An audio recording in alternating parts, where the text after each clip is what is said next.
regulations. What changes do you think are needed from what's on the books now? Can you speak to what potential economic impact is realistic to expect from shale gas? Well, we've seen a lot of different I'm, you know, God invented astrologers to make economists look accurate. So I'm not going to get into that business. What I think we need, though, is number one, we need an impact fee. So we can send help to the local governments as we have an issue with infrastructure erosion. We don't want the local governments taxing this stuff, because the companies, I tell you what they'll do. Tax them over there, overregulate them, they're leaving. They're not coming here, okay? It's just the way it works. So an impact fee, they understand. Make it too high and it'll damage our prospects. So there will be one, though. And we will be good partners with local governments to help them manage their challenges. Secondly, severance tax, too low. It's not even so much too low, it doesn't take into account the liquids that we hope we're going to find in the ground. Is that about right, Wayne? I mean, we tax the gas, we tax the oil, but we don't tax the liquids. So there's going to be a need to do something with the severance tax so that, you know, we can all benefit from that. And it's something that will benefit the state, but not designed to overtax, because you overtax, they're not coming. We're going to make our money in Ohio by having jobs and people with jobs paying taxes because they're working. There's going to need to be regulations affecting things like groundwater, the containment facilities, what you do with gathering lines, what you do with these high-pressure pipelines that we would expect to see in the state. They're working on that. Wayne and his team and Mustine, and they're on that. Workforce training is going to be a big deal because we want our people working there. And then you may have other types of businesses that will come that we'll have to take a look at. We don't want to underregulate at all, but we don't want to overregulate. We don't want to do impact fees, but we don't want to overdo it. It's like porridge, not too hot, not too cold, just right. And if we can do that and manage it and give them certainty, I think we'll be okay. Now, Mark, here's really the issue. We are becoming increasingly convinced that you have dry gas, wet gas, liquids, and oil. Okay, but there's been what, Wayne, 20 wells drilled now? Less than 20, they need to drill 100, so we really know what we have. But because of the investments in the state, Chesapeake's invested a couple $2 billion.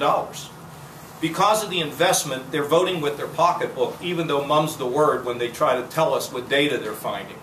But if they weren't finding good data, they wouldn't invest. And Ohio's had a history of having oil. I mean, we were the Saudi Arabia of the world in the early what is it, 20th century, and we blew it.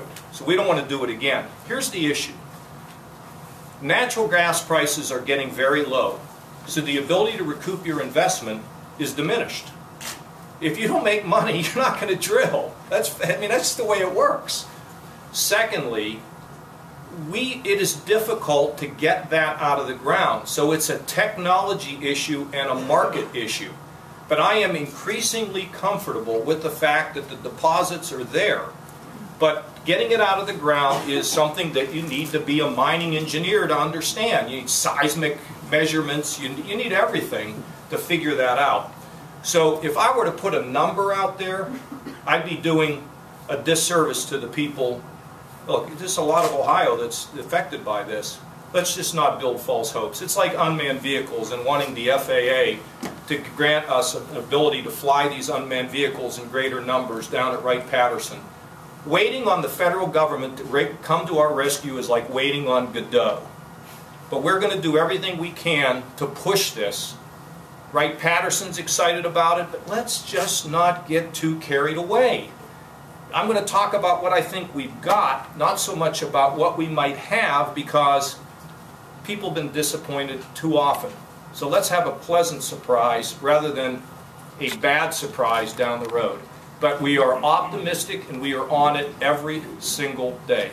What kind of impact fee are you thinking about, Governor? What's that? What kind of impact fee are you thinking about? Oh, that's dope. They're working. Talk to Wayne. He'll tell you. There's a range on impact fees and there's a range on severance taxes.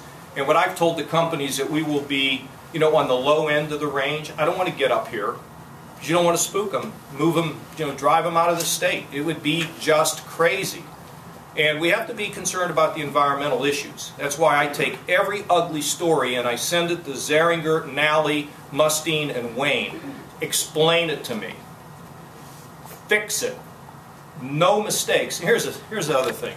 If this happens, it's going to happen so fast that we're going to prepare as best we can. But it's like the difference between being a top player in college, watching game films of the NFL, and then you get in your first game, and one of the guys at the Baltimore Ravens teams hits you, and you're sitting halfway up in the stands. You got the lights knocked out. So as best as we can plan, we're not going to have it all fixed, but we are. This is just so important to us and for the people of the state. Yeah, Joe?